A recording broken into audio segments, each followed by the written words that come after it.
big game. It's everything coaches and players dream of. What's the thing? What are you pounding to them right now? Yeah, I mean, similar as last week is we want to go win the game. And so I think obviously there's postseason on the line and things of that nature, but every week we're trying to play our best one, and I'm excited for some of the older guys to get a chance to go play their last one in Spartan Stadium. I think that'll be a pretty cool opportunity. I know they'll be ready to go, and kind of the message to some of the younger guys is let's make sure we go put our best foot forward for them. As a quick follow-up, what's your thought in your career over home field advantage and playing at home and the psychological advantage, if any, that gives a team?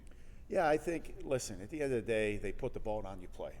Now, with the home field, there's some advantages with crowd noise. There's just some advantages from travel. There's some advantages from familiarity.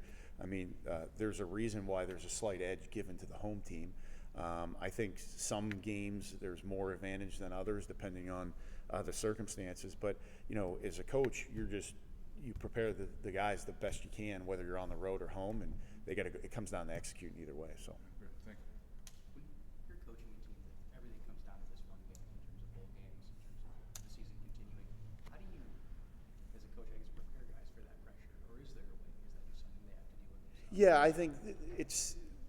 I think it's all about like the execution in the game plan. I think if you start focusing on exterior factors, like that kind of draws you off the task at hand. So, I mean, our goal is to go limit this team to the least amount of points that we can, and if we do that, we'll give our offense the best chance to win. So that's kind of the goal and the focus. That's what we're talking about during the week. Do you feel like your group's been good at that this week? Yeah, I mean, so far they've been excited to practice, and they had a good one today, and we got to do that a couple more times. So. Does your familiarity being at Minnesota with Ethan there, does that play into this at all? Are you a little more familiar with the guy than maybe you would just? Yeah, I think I know him probably better than other quarterbacks we've played this year. I think he's with a different offense than he was the last year. He was with the offense that he was a couple years ago, so there is some familiarity. I think he's a really good player. I think back to 2021, I think it was, and he was the scout team quarterback, and we had a really good really good defense that year. I think it was a top 10 scoring defense, and he was probably I would joke with him. I said, you give us more problems than the quarterbacks we're playing during the week. And so I've seen him up close and personal. He's got a really good arm. He's athletic. He's faster than you would give him credit for. He's got good speed. I think he works really well with the OC, Coach Soraka, who I worked with for a long time. So they're scoring a lot of points. They're doing a nice job. Menunga, Smith mentioned maybe one of the better running backs that you guys have seen. How different is he compared to some of these other guys? What does he do well? His patience. He's a patient runner. We haven't really faced as many patient runners during the year, and what I mean by that is, he's going to get the ball, he's going to be on his reads, he's going to be patient, he's going to set up his blocks, and then he's going to stick his foot in the ground and get vertical, and he does it really well, and that's why he's able to kind of 3, 4, 5, and then at some point he slips through and kind of hits a little bit of a longer one, but I think he's really good. When looking at the defense entirely, do you feel like you've seen the full potential of this unit because of the injury? You've had injuries since week 1. Yeah. Do you feel like you've been able to kind of see the maximum? Yeah.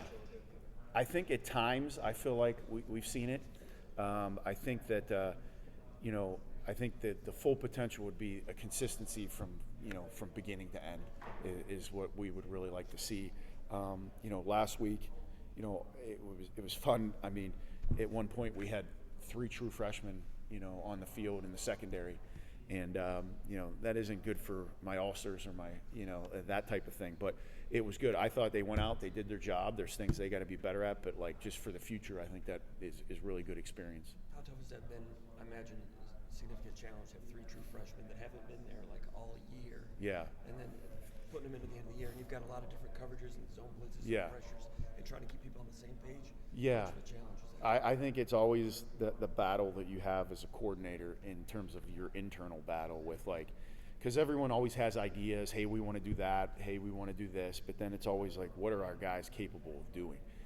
Because the worst thing you can do for a player, let alone young players, is overload them and have them do too much. If that happens, they're going to make tons of mistakes and their confidence is going to wane. So I think that you always kind of walk that fine line. I thought they handled it well. I think there's a lot of technique things they could be better at. There's a lot of things that they can do better. But in terms of assignments, like they executed their assignments. They didn't make busts and things of that nature. That's where it starts. So. And then you've had an assortment of blitzes all year, but it seemed like there were more this past Saturday. More of them, more extensive blitzes. A lot of them got home. The downside is you have less traffic in the back. Sure. So some plays were given up. But Yeah. How did you think that all shook out? Am I right that the blitz frequency was higher? Yeah, I mean, listen, and this hasn't come up this year, but like I'm a big believer in you got to do what you got to do to win the game. And what I mean by that is there's going to be games where we blitz a lot. There's going to be games where we don't blitz a lot. I'm not the guy that's like we blitz all the time, or we never blitz. We just kind of game plan. What do we think we got to do for this week? What gives them problems? What helps give us an advantage? And in that game, we felt like some of those pressures and blitzers were going to give us an advantage. And I think for the most part, the guys did a good job with it.